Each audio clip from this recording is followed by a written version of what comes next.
welcome back to our outdoor cooking series. I'm Creenna Bocksnick. I'm the State 4-H Camping Coordinator. Tonight we're going to do another dinner. We're going to go fairly simple again today, but we're going to use the Dutch oven in a couple of different ways as well as the cast iron skillet. Tonight we're going to do beef stew, cornbread, and peach cobbler. So we've got to get the stew going because it'll take a little bit for it to cook. In my stew I've got beef, potatoes, carrots. I use beef broth, and I also use the packets of stew seasoning. You can make your stew however you prefer. I pre-browned my beef, that way I didn't have to have that extra step while we were out here. Depending on the camp situation that I'm going to be in, I may even partially cook my potatoes and my carrots, just so it doesn't take as long to cook. I like to use stew kind of on a first day into a wilderness trip. It's an easy dinner to have, that way you can kind of get it started and set up camp while everything is cooking. So I'm going to put this stuff on the fire. I've got the same thing in both the bucket and the Dutch oven.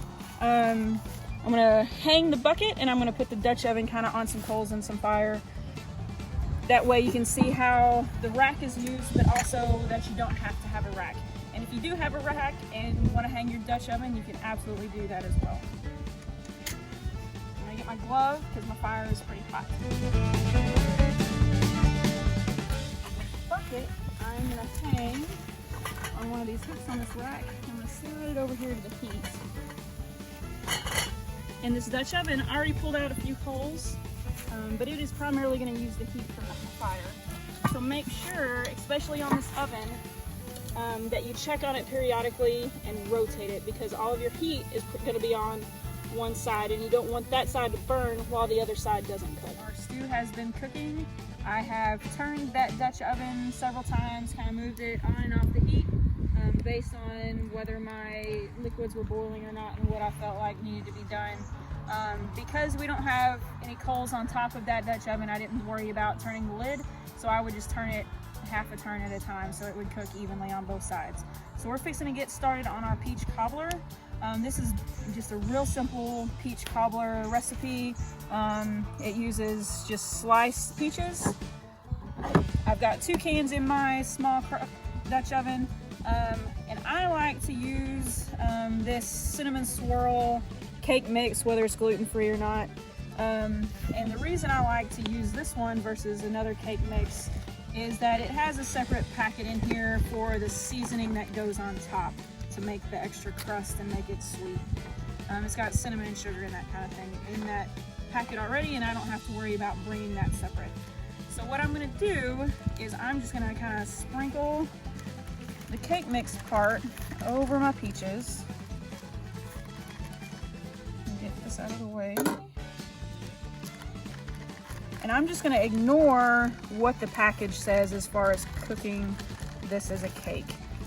Because I have a smaller Dutch oven and less amount of peaches, I'm not going to use the whole thing. We can save it for another cobbler. But then I want to kind of poke it down in there so that the peach juice comes up over top, and that juice will act as the moisture for the cake. You don't need to worry about mixing any water or eggs or anything like that, depending on what that package says.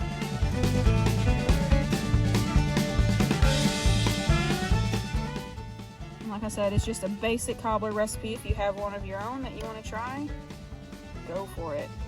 You can cook just about anything in your Dutch oven or on the campfire that you could at home in your regular oven. But definitely make sure you're paying attention to any food safety considerations, even though we're outside. So I'm going to set this aside. We won't put this on until the very end. I'm going to grab my Dutch oven. I've already got some coals pulled out to put it underneath this. Remember, we're going to do about twice as much on top as we do on bottom. I have some that come out big. That's totally okay, because you're looking for that heat and you're going to maintain it and keep an eye on it. If you feel like it's too much heat when you check on it, just pull some of your coals off. If you feel like it's not enough, just add some more to it.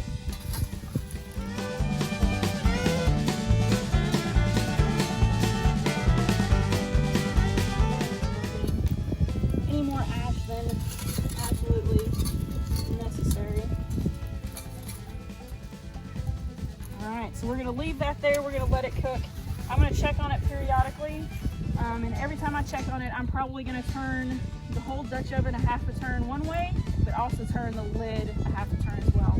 That way, if there's any hot spots on top or bottom, you're evening those out across your cobbler that you're cooking.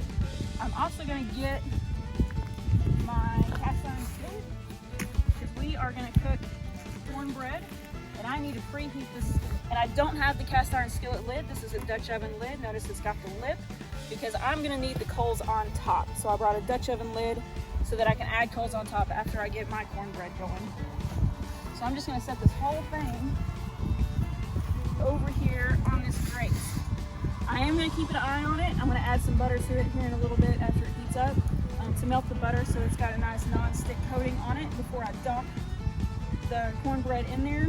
But keep an eye on it, don't let it get too hot because your butter will burn. Right, so keep an eye on it. If you need to move it off the heat, you definitely can do that. We have our cornbread mixed up. I just used a box mix. You can use whatever cornbread recipe you would like. I'm gonna set it down right here, make it as clean as I possibly can because I need some extra hands. I'm gonna lift this lid out.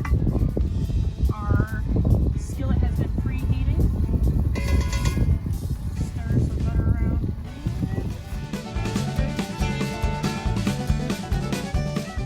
Just giving it a good coat.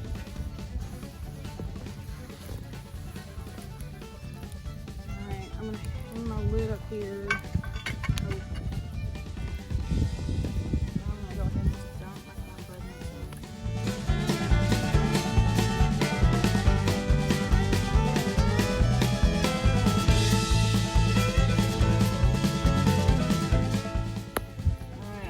This. I'm just going to kind of tilt this around so it'll kind of cover my cast iron skillet a little bit better. Heat up, and I'm going to put the lid back on. I'm going to slide my stew out of the way so I can get some coals out of my fire. So we're going to use this skillet kind of like an oven, which is why I brought the Dutch oven lid. We need some top heat.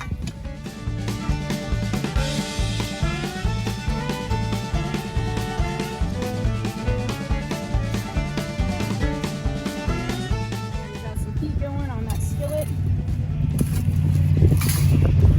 Now we need to check our cobbles. I'm going to reach in, I'm going to grab the lid. I'm going to give it a little bit of a shake, so hopefully I won't get any ashes in my cobbler. Take a look, it's starting to get hot over here on this side, so I'm going to turn it.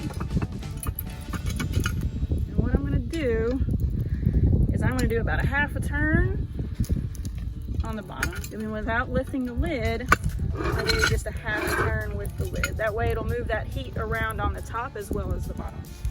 So we're going to let our cornbread cook. We're going to let our cobbler keep cooking. I've been turning this peach cobbler, checking on it periodically. I've turned it a couple of times. And it is just about ready to put the extra sugary crust on the top. So, and again, I'm going to kind of wiggle it a little bit, make sure there's not any loose ashes. And I'll hold it off to the side because you're always going to get ashes, unfortunately. Just kind of sprinkle it around in there.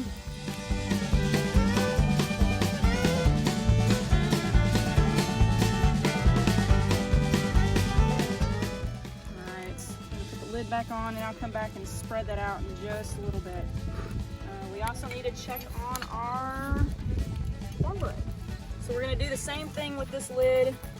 I'm going to get a hold of it, wiggle it around to make sure I'm not going to lose any big chunks right into my cornbread. And I'll lift straight up. It's starting to come along. What I'm going to do is I'm going to put this lid back on, and then I'm going to give it about a half a turn. I'm going to do the same thing with my pot. Finishing up our dinner. You want to come take a look at the finished result in each of these. So in the Dutch oven and in the bucket we have the stew. Over here in the skillet, we have the cornbread. Remember, give it a little wiggle. And I checked it a little while ago and it's nice and done. It's not burned on the bottom. You'll notice it's thinner on one side than the other. I've got a little bit of a slope to my grill grate that I'm sitting on, so some of it kind of floated to one end. And then for dessert, we've got our peach cobbler. Give it a little wiggle. And our sugar and cinnamon are caramelizing nicely. So what I'm gonna do is I'm going to carefully dump these lids off back into the fire, trying not to get any ashes into my food. I'm Jesse Bocksnick, the Arkansas 4-H Outdoor Skills Coordinator, coming from behind the camera to taste test. If you're interested in 4-H outdoor skills or 4-H camps, stay tuned to our social media channels.